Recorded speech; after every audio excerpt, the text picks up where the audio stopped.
So in this video, I'm going to be telling you guys my story. My story going from, making $0 online, making $0 total to over 20K a month online and, starting multiple different kind of offers or businesses, whatever you want to call them, leading all the way up to where I am today, which is, running Closer College, leading a sales team, coaching other sales team leaders and entrepreneurs in this space. So yeah, I'm making this video because I realized I've never really I've told people my story, one-on-one on calls, on group calls, whenever people have asked. I've shared kind of my background and what I've gone through when it came to sales, how I got into it, all of that stuff.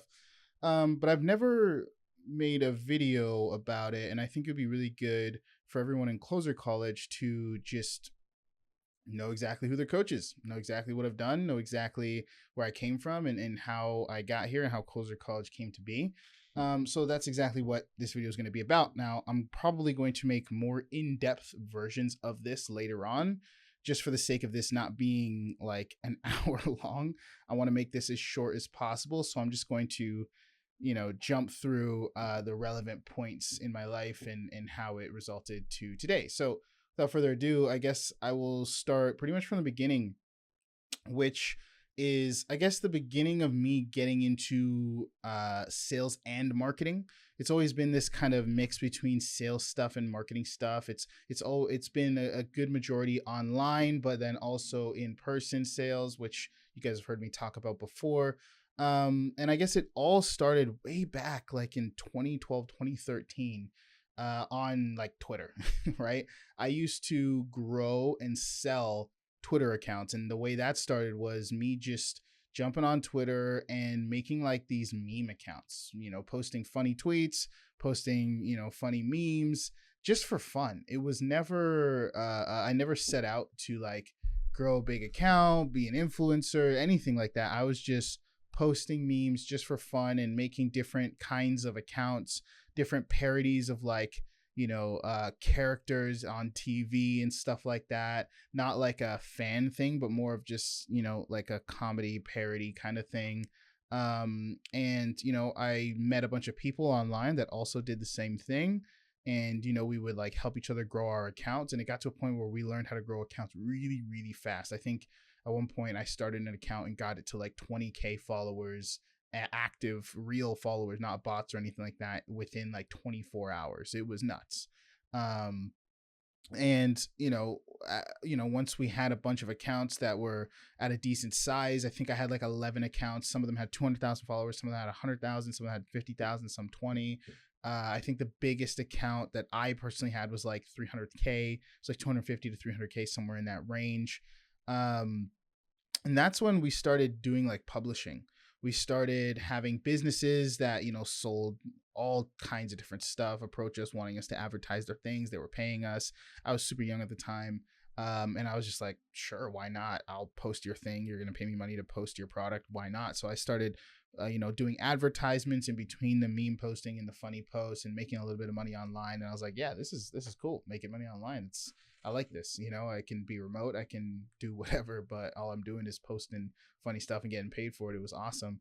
And some other people would approach me to actually buy the account itself, and they were offering like thousands of dollars for it. And at the time I was like, thousands of dollars? You want that? You want to pay me thousands of dollars for this thing?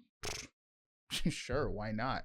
So I sold a couple of the accounts, grew some other ones, sold a couple, grew some other ones, sold a couple, until Twitter kind of changed up its guidelines and didn't like the fact that we were making money doing advertisements, which means the people that were advertising through us were not paying for Twitter ads, right? Twitter wanted to have all of the advertising done through their platform, not independently.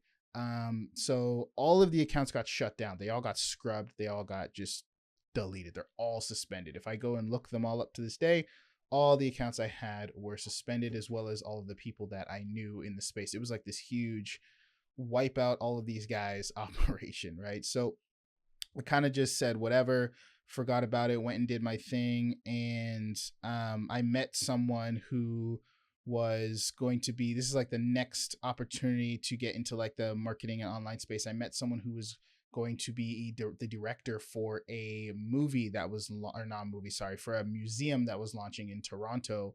Um, and he also had connections to someone else who was launching a movie as well. And the museum wanted someone to help them grow their social media, to obviously get traction for the museum. And then the person that he knew, the director that was launching a movie, wanted someone to help grow their social media for obviously the movie, right? They wanted to get a lot of eyeballs on the movie that was coming out. So, I used to tell him that I would grow and sell accounts, or I would just grow accounts and get a lot of traction. And I knew how to get followers on these accounts through various different techniques. So, that's when I got invited to go and work for both of those companies. So I was working for both companies at the same time. It was like Monday, Tuesday, I was with one of the companies. I was working with the movie director, helping them grow their social media. And then Wednesday, Thursday, Friday, I was working at the museum, helping them before the museum launch, build followers and start to grow. And then the next week, it was 3 days at the museum and 2 days with the movie. It was like this just alternating back and forth, just working both Monday to Friday, just getting paid minimum wage to do it. Was growing their accounts. They were getting, a couple thousand followers. We were doing really well. And then, the movie launched, the movie did its thing, that kind of just ended, right? Because, you're not going to grow the social media forever. It wasn't this trilogy thing. It was just a movie launch. And then the museum launched, and it was good. I really just didn't like working there. I'm gonna be honest. They started to micromanage me a lot, and I liked the idea of working and doing stuff online, but I was just sitting behind a desk all day and creating social media posts and social media calendars and doing the various techniques that I had to grow the account. And it's just really boring. It's just really boring. And it was fun when I was kind of like in my own office doing my own thing, but then they like hired someone to manage me, and that person, literally, I had a desk and we shared the desk. So I was on one side of the desk and they were on the other side of the desks, and our two laptop screens were like touching, and we were just like locked eyes all day. So it was like, if I didn't look like I was working all day long, she was just grilling me. And it was just the epitome of micromanagement, and I hated it. I would get up to go to the bathroom. It was like, where are you going? I would go out for lunch, stay out, 5-10 minutes extra. It's like, what took you so long? It was like, what are you working on right now? It's like, imagine, you're doing like these 8-hour days where you have someone literally sitting like computer screen to computer screen, locking eyes with you all day. I hated it so much. So I just quit that job. I had to get out of there. And that's when, I was just looking online for anything. I just wanted to make money. And as you know, some of the easiest jobs to land are some of the colder kind of sales jobs, right? So that's when I landed this sales job working as like they called it water quality technician, but you're just a sales guy. And you got like this official kind of, what do you call it? Certificate saying that you're like an official water quality technician. You did like a week of training and got the badge for it. It was nothing special. It was kind of fun. I probably have it somewhere here, but it was nothing special. And the way it worked was we were selling, I don't know if you guys, whoever's watching this, if you ever heard of like home water systems where they got like an alkaline water tap and they got like water softeners for the shower and just the whole drainage system. And so we were selling that, and the system had different prices based on like the financing option they did, or if they paid it outright. I think it was like, if they paid it outright, it was like 7-8 grand for the system. If they did the financing, it got more expensive the more financing they did. I think the most expensive got up to like 15 something grand. And I did well. I did really well with that. I was making, a couple grand a week. I was selling the system. I don't know. I just excelled at it right away. I went out and I was making sales, and the presentation was 2 hours long. It was this 2-hour presentation. It was like a booklet that we had to memorize. And I remember it to a T. It's like we'd go in and we would have like a literal mini version of the water system with us. And we would, hook it up to their sink, and we would do demonstrations. We would wash fruits with the soft water and make tea with the alkaline water, and show them that the fruits taste better, and show them that the tea tastes better and stronger or whatever. And sometimes we would even wash clothes with the soft water and show them like that you can get like it cleans stuff better. And it was like this whole demonstration to sell this thing. And I was making sales consistently, but and they had me like teaching people and stuff like that there because I was doing so well. But honestly, I had to leave that job because it was just so unethical. Like, there was a manager there who would do anything to make a sale. I mean, anything. Like, he would say some outrageous stuff. He would lie. He would, so for example, one of the things that made me realize like, okay, I can't do this anymore was they have, this is like a whole system they plug into your home, right? They install this thing into your home. And what he did, like, there was like a 11-day no fault at all cancellation. So that means if they bought and you installed it, if they canceled, if they cancel within 11 days, there's no fault. Like, they signed the agreement, it's in the agreement, it's written down there on the contract that they can cancel 11 days after it's installed to kind of like try it out. And what he would do is he would tell people like, just try it out. You have 13 days to cancel. You have 14 days to cancel. You have 15 days to cancel. You have 30 days to cancel, right? So he would tell them that they had more time than what the contract stated. And what that would do is people would call on like day 15. People would call, how people do, like they wait till the last minute. So they would call day 13. They would call day 15. They would call 25 days after to get it taken out because maybe they just didn't want it. Don't get me wrong. It was a good system. It worked. It worked really, really well. But some people just cancel things, even when they're good. Right. But the problem was they would call and it would kind of be like too late, too bad, because the contract states that you had to cancel within 11 days and you didn't. So sucks to suck. And he would just like block those numbers. And it got so bad to the point where if you went on the company's website, you saw his name over and over and over again, just terrible reviews about him specifically. And he had to change his name. I remember he changed his name to Peter. His name was, well, I'm not going to say his name. His name was something else, but he changed his name and he used a fake name on the phone, because if he used his real name, like, there were so many customers that didn't like him, that were like pissed off at him pretty much scamming them, that he had to change his name. And I was like, I can't work for a company like this. Like, especially if I was like over, their training and I was getting better and I'm like, okay, I'm getting good at sales, but I can't sell something that I just don't believe in. So I just had to quit right away and grab the next job I could. And the next job I grabbed was like this cold calling job. In this office, and it wasn't really sales, but you got to use like sales skill, because what you're doing is, we're in Canada here and we're calling companies in the US to survey the business owner or the COO, like, or the financial chief financial officer, about the CFO about their bank, right?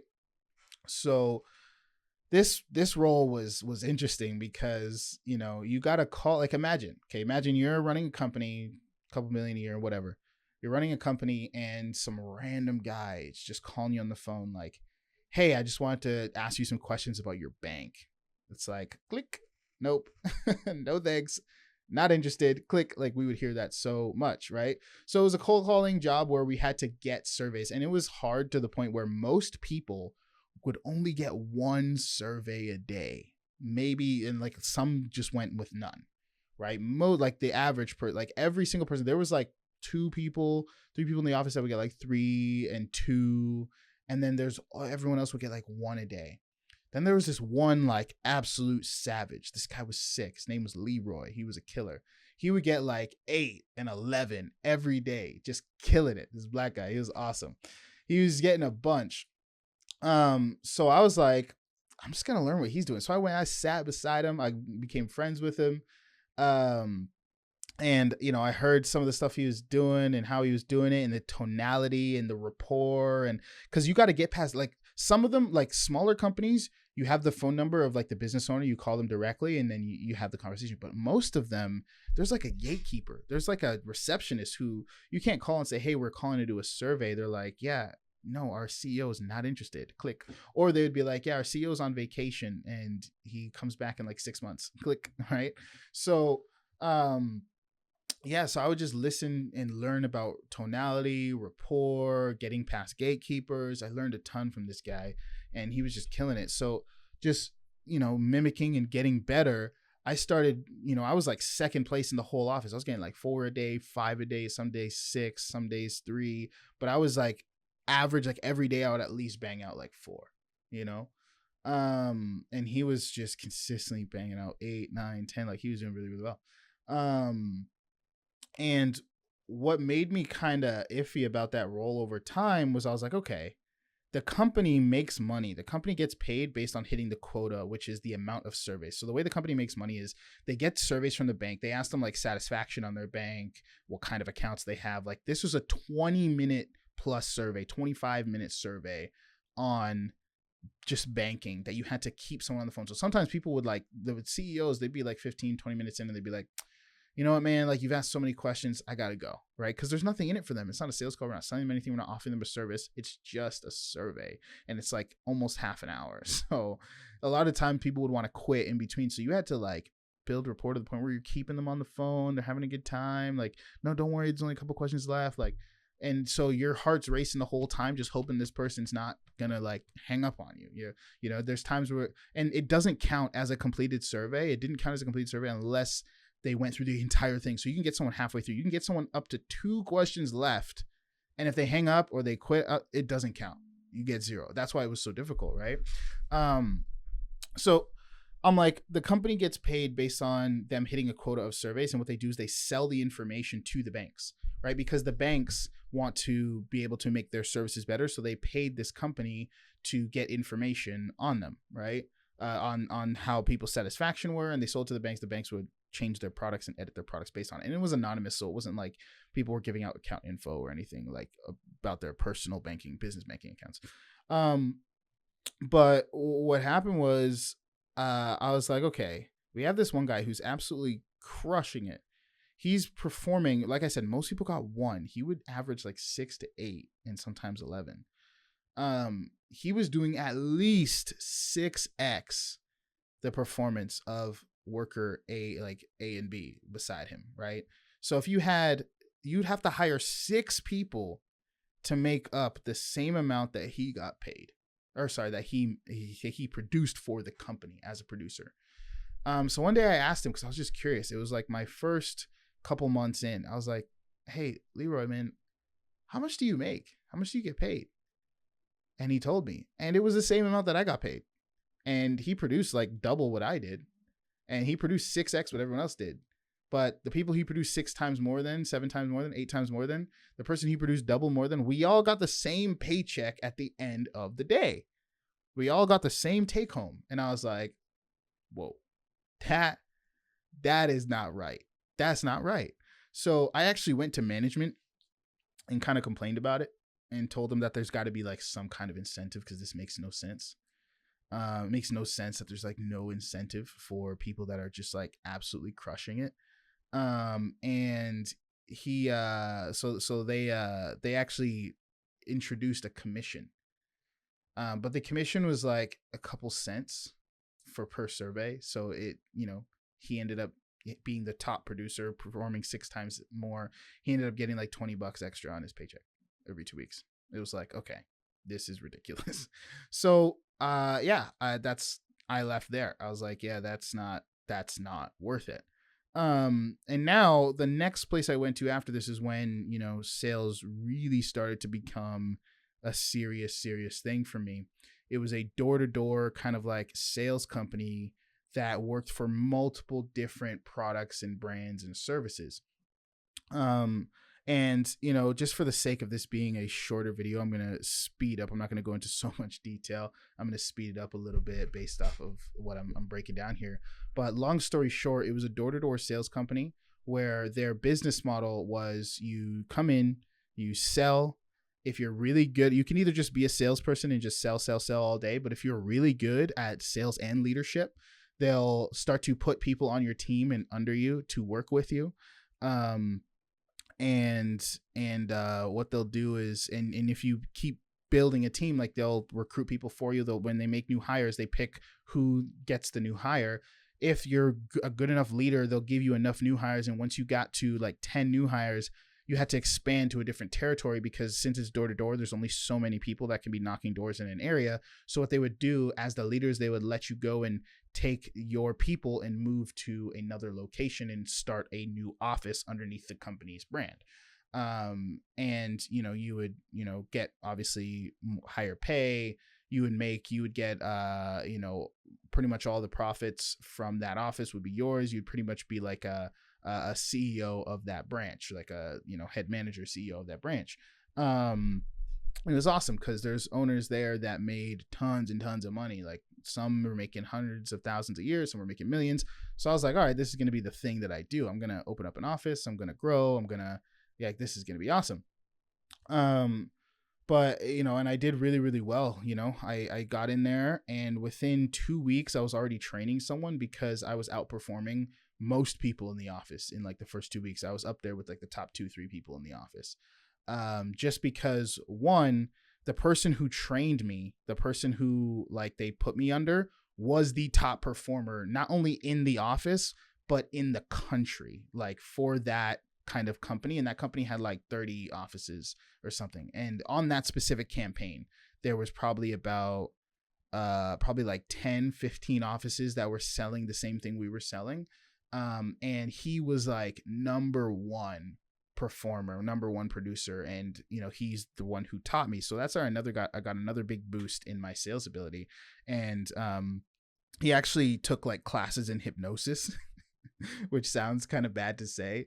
And he used some subtle techniques from it and taught me some, and it was kind of cool. Not that I like use it now, but it was pretty cool to see how he would use, like, he mixed like hypnosis and sales and all that stuff. And I know that sounds really, really bad saying that out loud, but it's not as bad as it sounds, I promise. But he was just really good. He crushed it. He sold a lot, and I learned from him, and I started to sell a lot, and they put people on my team, and I grew a team. I grew a team of like 5 people, then 10 people. At its biggest, I had like 15 to 17 people on my team.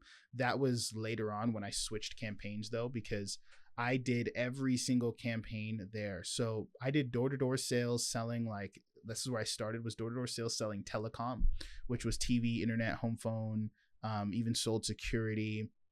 I also did that same offer, but business to business. So instead of going door to door, I started going business to business, like literally walking into Shoppers Drug Mart, walking into businesses, and like not Walmart, but walking into smaller businesses and like selling them internet. I did that for a little bit. And then I also did, what was the other campaigns? I did campaigns in like Costco, where you're at like those little kiosks, and I sold a bunch of stuff in there. I sold like air fresheners. I sold pierogies. That was the best campaign because you could eat the pierogies while you were there. So, you stayed full, and the pierogies were delicious.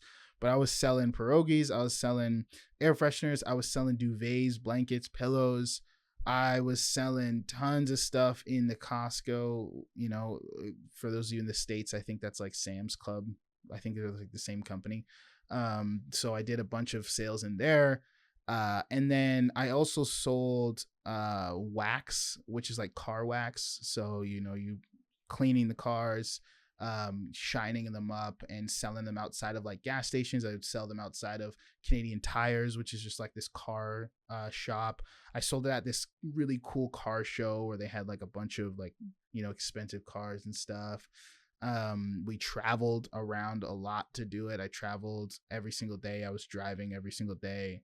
I did some road trips with them. It was awesome. They flew me out to the States as like a top performer. They flew me out to the States to do some sales and to go to some different events and stuff like that.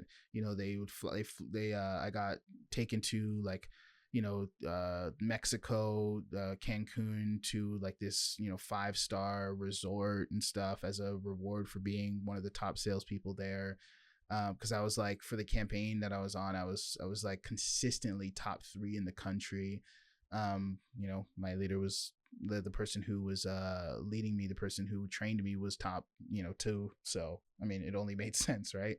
Um, and then I also, what else did I sell? I sold, when I had the team of 15, I actually launched a new campaign, but just before I sold that, I even sold makeup. Okay, that was the craziest one I sold. We sold makeup business to business. Like, picture that for a second, like bags of makeup. It was the weirdest thing ever. It was just a campaign they had. We had bags of makeup, and we would sell them on the street, like girls walking by, guys walking by. I sold these guys in a car dealership. I walked up to them with these bags of makeup in a car dealership. It's like a GMC. And I was like, hey, you guys got girlfriends? And they're like, yeah. I'd be like, dude, they're going to love this. And I actually sold some.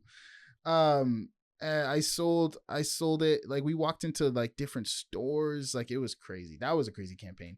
But the final campaign I did was a doors and windows campaign, where we would go door to door and we would get people to sign up for home, like, window quotes, and then the window company would come in and they would you know, what's it called, they would come in and, you know, obviously just pitch. They would give them the quote and pitch, right? And that was a good one. The problem with that campaign was we just did too good. We honestly did too good.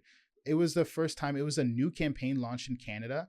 The company was this big company in the States, and they wanted to test this out. It's called Renewal by Andersen. They wanted to test out working with a third party, you know, sales team like us. And they actually put me as head of the whole program. So I was meeting with the CEO in Canada myself, and I was leading a team of like 15, 17 guys. And I was just leading out the whole campaign. I was pretty much like a program manager, just running everything, you know, from the back end. I was going out in the field and training everyone. I was doing all the interviews and hiring people and picking people for the team. I was doing everything, right? And what it led to was, in the first, I think it was like 2 months, we helped the company generate an extra $500,000 in the campaign. Like, we were crushing it for them. And then I met with the CEO, and he came to me and he was like, listen, Ty, you guys gotta take a couple weeks off. I was like, we can't just take a couple weeks off. It's like, yeah, you know, we're generating a lot of money for your company, and in turn, we're getting paid a good amount of money. But, you know, you can't just go tell your sales team like, hey guys, great job, you're crushing it, we got to take 2 weeks off now, because we were setting so many appointments that they didn't have the salespeople to keep up. They didn't have the salespeople to keep up with the amount of appointments we were setting for them. So they wanted us to slow down. So I had to cut the sales team down from 15 people to like 5. And we were still crushing it for them. We were still generating hundreds of thousands of dollars like every month for them. And it just kept being a bottleneck of, your team has to take time off or slow down, or it just wasn't scalable with them, because we were relying on them getting more salespeople, which they just weren't doing. And then at one point they had a bunch of salespeople quit. And once their salespeople quit, that obviously massively throttled what we were doing even more. So we just ended up dropping that campaign. Now I was doing really, really well. You know, I had a big team. I was going to open up an office and, you know, just lead things out and have a good time running it. But I just started to realize more and more that I'm not really into the territory thing. You know, whether you're doing business to business, door to door, whether you're doing you know, events in stores, it's all about territory. You got to either travel a lot, or you got to live close by. You got to go into the office every single day, and then you got to travel to the field every single day. Even if you're just an owner and leading the team, you still got to be tied down to a location. And that's not what I wanted to do. That's not the life I wanted to really live. So I left there, and I was like, you know what? I'm pretty good at sales now. Like, I've got a good foundation. I'm pretty good at sales. I have all of that background knowledge of growing social media accounts. I am going to start an agency. That's what I'm going to do. I'm going to start, and you know, to be honest, what made me want to do it was I had my cousin. Yeah, my cousin, he's the reason why I made that face. He's not really like my blood cousin. It was just one of those people that you grew up with all the time. And, your parents were friends and they're always around when you're younger and you're always going to the birthdays and stuff like that. So they're just pretty much your cousin, right? So he's not really my cousin. That's why I made that face. But I guess, yeah, my cousin, he was running an agency and he was crushing it. He was doing like 10K a month. At the time we were just like, damn, he's crushing it. I think now he's really crushing it. He's doing like $1 million a month or something. But yeah, he was doing really well and he was running an email marketing agency. And I was like, cool, I know how to grow social media accounts. I am going to do the same. So I started my agency and we were just growing social media accounts for businesses. I remember I did 2 weeks of outreach, and within 2 weeks of outreach, I landed my first client for $800 a month. And then 2 weeks later, I landed 2 more clients and charged more. In the first month, I did $4,000. And that was just off the back of just straight sales skills, right? Which is why I think it's so important to be good at sales, because you can do anything once you're good at sales. You'll never worry about money again. So in the first month, I made like $4,000. And the second month I made $7,000. The third month I made like $8,000. The fourth month I made like $10,000. And then the company, I kind of maintained like 10 to 12 to 13 grand consistently for like a year and a half, 2 years. And it was a good time. It was a good time. And the reason why I was able to kind of start it off was I bought, and this is leading into why I started Closer College, because I remember I subscribed to someone's subscription. So someone had like a lower ticket, kind of like Closer College. They had like a low ticket subscription community teaching agency owners how to close clients on Upwork. So I bought his thing and I was subscribed to it for like 20 or $40 a month or something like that. And being subscribed to it, I just followed exactly what he said to do to a T. He was saying to do this many proposals on Upwork every single day. He was saying, this is how you conduct the sales calls for high ticket sales. These are the prices you should charge, all that good stuff.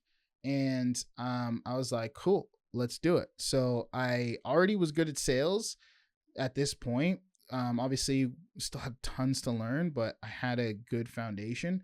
All I had to do was get people on the phones. So for 2 weeks, those first 2 weeks, I did all the outreach he was saying to do, just did volume, booked my first couple calls.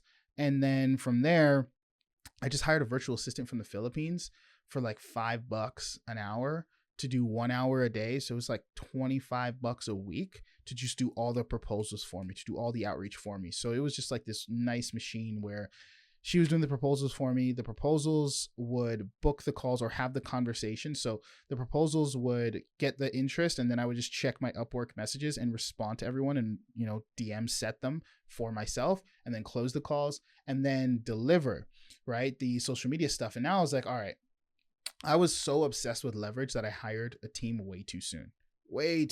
But I was just so obsessed with leverage and having, being able to just kind of be the operator of everything and having a team. I was just really obsessed with that.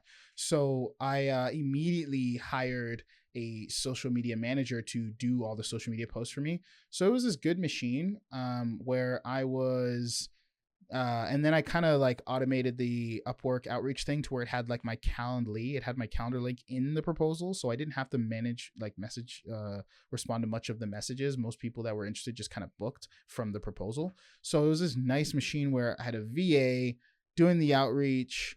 People were booking. All I was doing was showing up to the calls, closing the calls, pass them off to the social media manager, and then just helping that social media manager, do the social media stuff. Then I realized like I couldn't retain customers for more than a couple months. And that was just because a lot of the companies I was working with were smaller companies and they couldn't justify paying like $1,000 a month just to gain followers. Like they weren't getting an ROI. They were just gaining followers and growing followers, and they weren't utilizing those followers to obviously sell, right?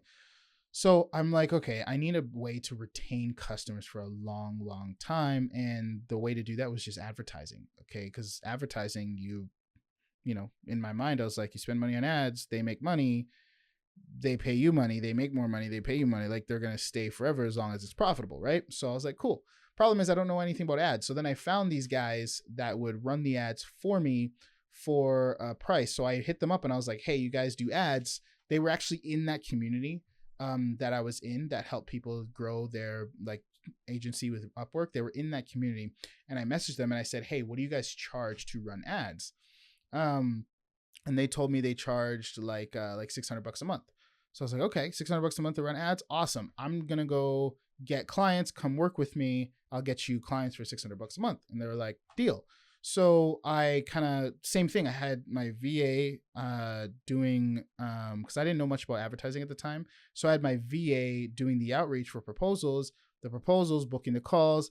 I was closing the calls for like $1,500, $1,200, $2,000, $3,000 a month, and then paying these guys $600 a month each or paying these guys $600 a month for each client to actually deliver the work. So it was awesome. All I was doing, I was just pretty much like a closer.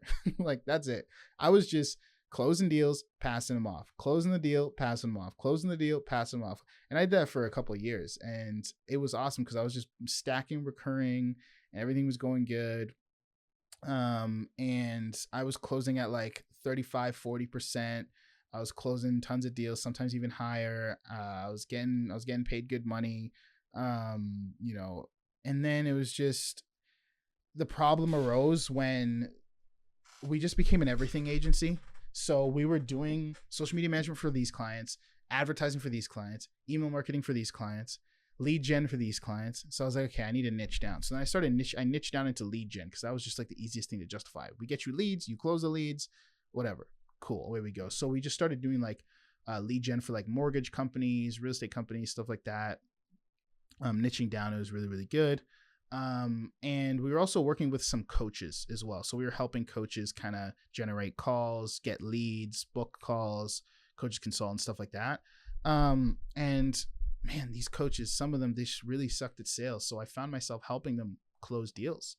And I realized like, I just didn't like lead gen. Like I wasn't excited just to like generate leads. I wasn't excited to learn, because like when you're running a company, you want to always be improving your product, improving your service, getting better all the time. And I loved building something that I was passionate about, because I wanted to build something I was passionate about so that I could constantly get better and just be happy of the thing I was selling, the product I had. And I hated that I wasn't proud of the product that I had. And it was just giving me flashbacks to the water systems. It's like, I don't want to sell something that's not as good as it could be, and something that I don't even like the idea of improving on. It's like, if you are thinking of your service and you're like, the thought of making your service better is like boring to you, probably shouldn't be selling that service. So I was just like, you know what? I like sales. I'm good at sales. I've closed tons of deals for my agency now, pretty much as a closer. I've set tons of appointments for myself as a setter. So you know what? I'm just going to help these clients with sales.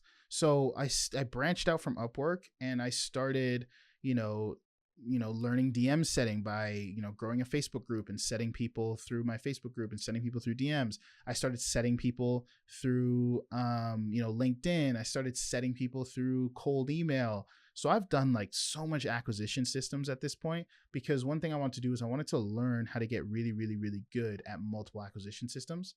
And part of this, and part of it is I like paid for this like coaching program, and I met some awesome people through that program that helped me. Like I met this one guy, Michael Gardner, honestly a genius, a wizard when it comes to cold email. The guy has, he runs a cold email agency called Done For You Meetings. So he helps coaches pretty much, book calls through cold email.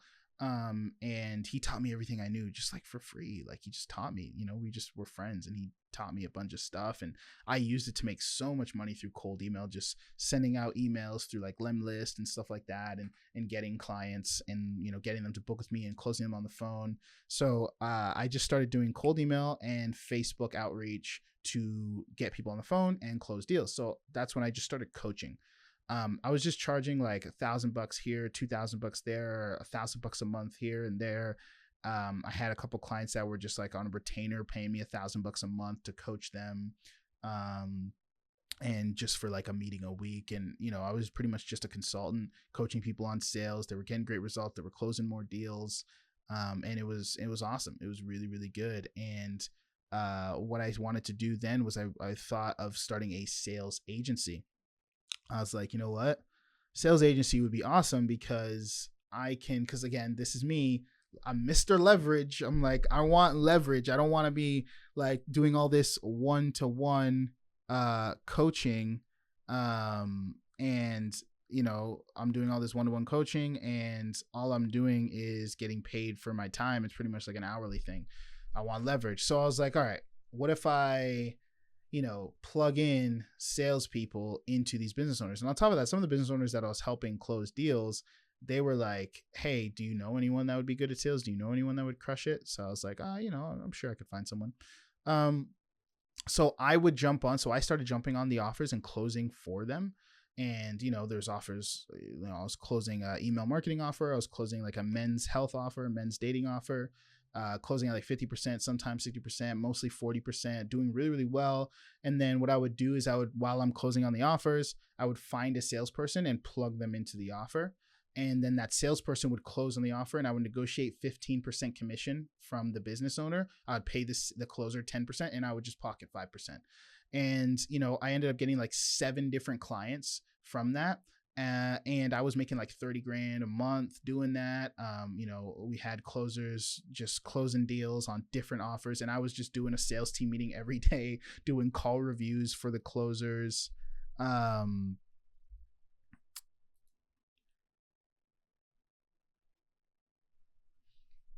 Doing call reviews for the closers. And it was really weird because I was doing call reviews for closers on like multiple different offers. And it's like wasn't the best thing in hindsight. It was just like, okay, it was like I had one person on. I should have just scaled like one offer with multiple people and then kind of branched out once there was a good amount. But instead, what I was doing is I had one person on one offer and then another person on another offer, and it was like 7 different ones. So the sales team meetings were kind of a mess. But we were doing pretty well. And what kind of collapsed that was our biggest client. We're making tons of money. We're generating like a couple hundred grand a month for that client with one closer on the offer. Closer was making great money. They were happy, everything. The reason why it kind of sucked was that person got their ad account shut down. Right. And that happened to like 2 of our clients. It was their ad accounts got shut down and their lead flow got shut down, which means our closers had no calls, which means our company stopped getting paid. And I was like, I'm not in control of that. That's so out of my hands.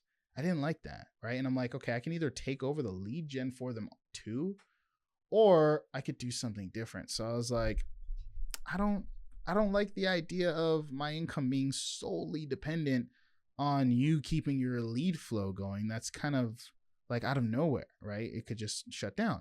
So I just started doing sales recruitment instead. This is where I started getting into recruiting. So, and again, this whole time I'm closing deals for different stuff. I'm closing deals for the agency. I'm closing deals for the sales agency to do done for you sales. Now I'm closing deals for sales recruitment. So I'm getting people on the call and I'm telling them I'll do these things for you. So I've sold so much like different stuff in a way. So now I'm just charging like 4 or 5 grand and I'll find you a closer. I'll find you a setter and place them on your offer. Pay me amount, I'll find you someone. Pay me amount, I'll find you someone. So I just started doing that. And throughout my outreach, I started hearing a ton about this one company that people were working through. Like, oh, I'm working with this company. Oh, I get my closers from this company. Oh, I get my closers from this company. I kept hearing that company over and over again as I'm selling it. Still doing well, selling a ton, totally fine. But I'm just hearing this company over and over again. And I was like, so I started looking into the company and I jumped on their email list. And then one day I got an email from that company. And if you guys don't know who it is Cole Gordon for Remote Closing Academy. So, and, Sales Team Accelerator, Closers IO pretty much. So I get an email saying that they're hiring a sales coach to coach their clients. And at this point, I was kind of like in a between of what I really wanted to do. I was like, okay, am I going to full throttle, like go back and scale sales agency? Am I going to scale sales recruiting? What do I kind of want to do? Am I going to just do sales coaching? What is it what I want to do? And I was like, you know what? One thing I can do right now, if I work with this company, I will build a awesome track record for helping closers and setters get results. It's like I've helped tons of closers and setters by myself, but I'm closing probably like a couple deals a week. I'm working with a couple people a month. When I was looking at the job application for this company, they were like, we will give you, 30, 40 clients a month to coach. I was like, okay. So in like a year's time, I will have coached like a couple hundred people, where by myself, I will have coached probably like 1/3 of that amount just doing this on my own. So I was like, you know what? I can always come back to this because I know how to do client acquisition. I know how to make sales. I know how to do the thing. Um, Let me just go and just build my track record and get really, really, really good at this. I wanted to be the best at this. So that's what I did. I applied for the role, did the interview, passed the interview with my interview techniques. If you guys haven't gone through the how to pass an interview training, go through it because it's the exact same way I landed this role. Um, and that was and I landed it. And I took a pay cut. I was going from making like 25, 30K a month to now making like 15, 20K a month. It wasn't a huge pay cut, but it was definitely a pay cut. But I was like, you know what? I am building a massive track record, and this is going to benefit me for the long run. So it was about a year and a half that I was just like coaching at Remote Closing Academy, RCA. Some of you have probably heard of it, but I was coaching like tons of clients, doing really, really well, getting tons of clients results, turning people from zero experience into, 5, 10K a month setters and closers, getting people from some experience that were making 7, 8K to, improving their close rate, getting on better offers or whatever they need to do to get to 20 and 30K, helping people that were, crushing it on their offer, get into like sales management and leadership, selling the back end ascension. I learned how to coach just by coaching tons of people. I learned how to sell back end, selling the 20K back end offer at RCA that they had for the ascension program.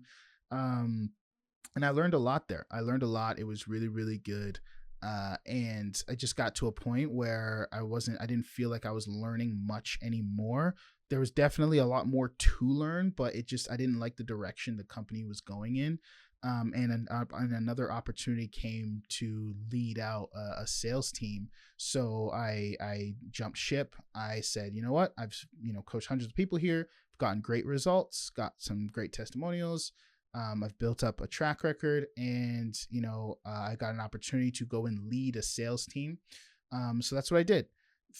Even while I was working there and coaching, I had some people that I was helping with recruiting still, helping with coaching still. I had all that stuff just from old clients. But now I was just leading out this sales team for this coaching offer, and pretty much building the sales team from scratch. So it was just someone that I knew from before. They're like, hey, I want to build a sales team. I said, you know what? I know how to build a sales team. Let's do this. So I came to the company. He was just a solopreneur, probably doing like 30, 40K a month, around there. And I came in, and within like 5 months or so, 6 months, we built the sales team from zero to pretty much 200 grand plus a month. Right. I did all of the operations. So I, built out the Slack channel, created the CRM, dealt with all the tech stuff, all the software.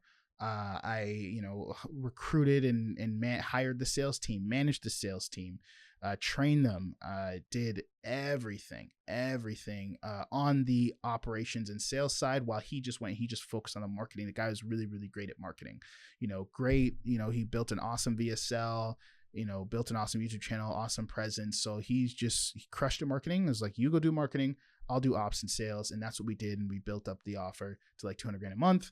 And I'm still working there with him, still doing well, still working with him.